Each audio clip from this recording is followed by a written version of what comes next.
Welcome to the Vegas Insider channel here on YouTube. Kevin Rogers and Brian Edwards with you as we take a look at Week 11 of college football, and the SEC already calling off 4 games this week due to COVID issues, including Alabama and LSU from Baton Rouge, also Texas A&M, Tennessee, Georgia, Missouri, and Auburn, Mississippi State. All those games on the shelf, so only a handful of SEC games to choose from.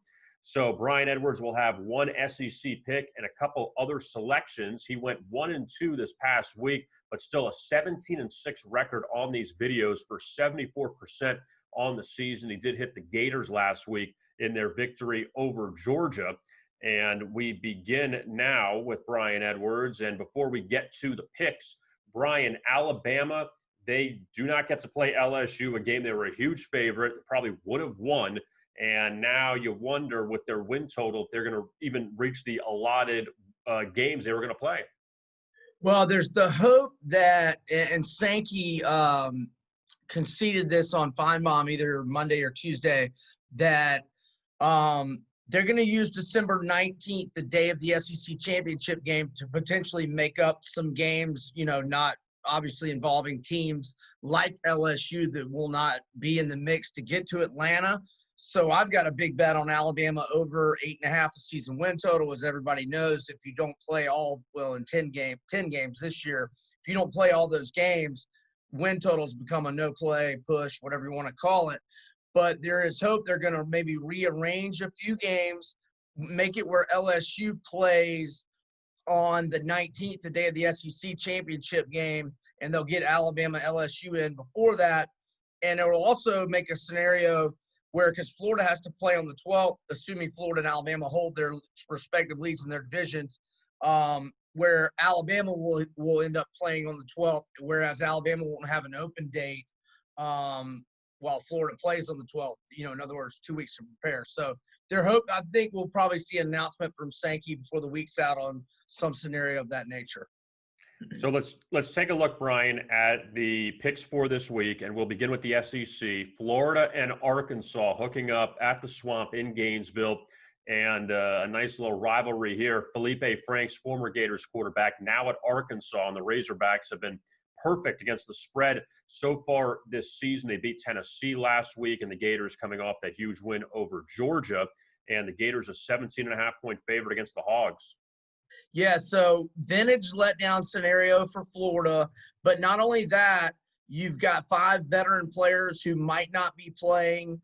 Junior DB Trey Dean is out. Starting defensive end Jeremiah Moon is doubtful with a foot injury sustained against Georgia last week. There's obviously the Pitts injury and the clear concussion that he had. They're saying he's questionable. I will be furious, being a Florida alum, if Dan Mullen plays him on Saturday. I don't think he will. He shouldn't, and he better not. And then there's Stuart Reese, the Mississippi State grad transfer, has been an outstanding starting offensive guard for us. He's questionable. He limped off the field last week, and senior safety Brad Stewart is also questionable. So there's those injuries, the letdown scenario. And then you have now Arkansas is not going to have Sam Pittman, who, is maybe national coach of the year, in my opinion. They should be 4-2, got robbed against Auburn. And like you mentioned, Franks, who obviously would be highly motivated, he's playing great football right now. 14-3 TDI-INT ratio, 3 touchdown passes, no interceptions, that comeback win last week. Like you said, Arkansas perfect against the spread, 6-0. And assuming Pitts is out, I think this number is entirely too high. I think Florida will survive and get a win, but they'll be happy to do so. I say Florida by 7 to 10 points, but I like Arkansas to cover. In the second game we'll look at this week, Notre Dame, who outlasted Clemson without Trevor Lawrence, but the Irish still got the huge win over the Tigers to help out their chances to make the ACC championship. Now the Fighting Irish heads to Chestnut Hill to take on Boston College, and the Eagles were in a bit of a sandwich spot last week. They didn't cover against Syracuse. That was coming off the Clemson loss, and now they get Notre Dame. So the Fighting Irish, Brian, they go from a home underdog now to a substantial road favorite against BC. Yeah, a little historical data, and some may call this irrelevant, and that's fine. I won't argue that. But the last time the Fighting Irish beat a number one team, I'm sure it's a childhood nightmare of yours, K-Raj, 1993, Charlie Ward and the Knowles up in South Bend. They lose to Lou Holtz and company. The following week in South Bend, Tom Coughlin's Boston College team comes in and wins outright on a walk-off field goal. But that's historical stuff. To the present day, Notre Dame is 1-4 against the spread as a double-digit favorite this season. Like Florida against Arkansas, vintage letdown scenario, and I think we're getting extra points because Boston College only won 16-13 at Syracuse last week. But as you mentioned, it was the ultimate sandwich spot. They controlled the game. Syracuse got a meaningless touchdown with 21 seconds left. BC nearly doubled them in time of possession, had a 399 to 240 advantage total offense, 21 to 14 advantage in first downs, and sustained drives by Boston College ended with 5 field goal attempts, 2 of which they missed. So that was a misleading final. The Eagles are 4-1 against the spread with a pair of outright wins and 5 underdog spots this year in 4 home games.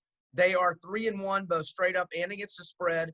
And most importantly, in their last 10 as a home underdog, Boston College is 9-0-1 against the spread.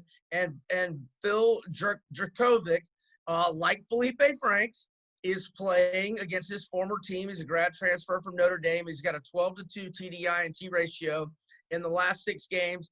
And you know his teammates will be fighting hard for him to get a win against his former team because he has made them a much better team. I think Boston College is one of the better bets on the board. Won't be shocked if they went outright, like BC plus. If your number's 13.5, probably want to buy that half point, the key number of 14. So, Brian, on Boston College against Notre Dame, and the final pick from the Pac-12 game that was scheduled for Friday but then rescheduled for Saturday, Utah and UCLA. The Utes have had some issues as far as dealing with the roster not having enough guys to suit up. Utah had their game against Arizona postponed last week. Now the Utes head to UCLA to take on Chip Kelly's Bruins, who lost at Colorado last week. They were huge favorites. The Bruins now a home dog, and the Utes a field goal favorite on the road. Yeah, more than anything, we're fading UCLA here. Chip Kelly's tenure has been, an unmitigated disaster, to say the least. UCLA is 7-18 straight up, 10-15 against the spread on Chip Kelly's watch.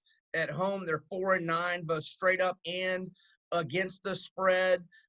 They lose outright to a team last week in Colorado, which had a 14-0 first quarter lead, a 35-7 lead midway through the second.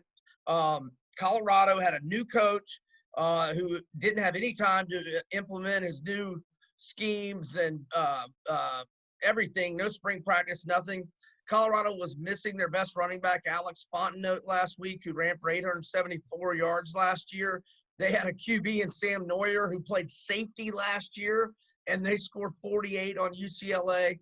Utah lost a lot on defense, but they went 11-3 straight up, 9-5 against the spread last year. They were 4-1 against the spread as road favorites last season and 10-5-1 against the spread in their last 16 such spots since 2016. I think Jake Bentley, the transfer from South Carolina, is poised for a bounce-back year. I like Utah minus the 3. So to review Brian's selections for this week, he's taking the points with Arkansas at Florida, also taking the points with Boston College as a home underdog against Notre Dame, and he's going to lay the points with Utah as they travel to UCLA, the Utes' first game of the season. Brian comes in at 17-6 so far on these videos, hitting 74%. And don't forget to like and subscribe to our YouTube channel here at Vegas Insider. For Brian Edwards, I'm Kevin Rogers. Thanks for watching, and best of luck with your bets.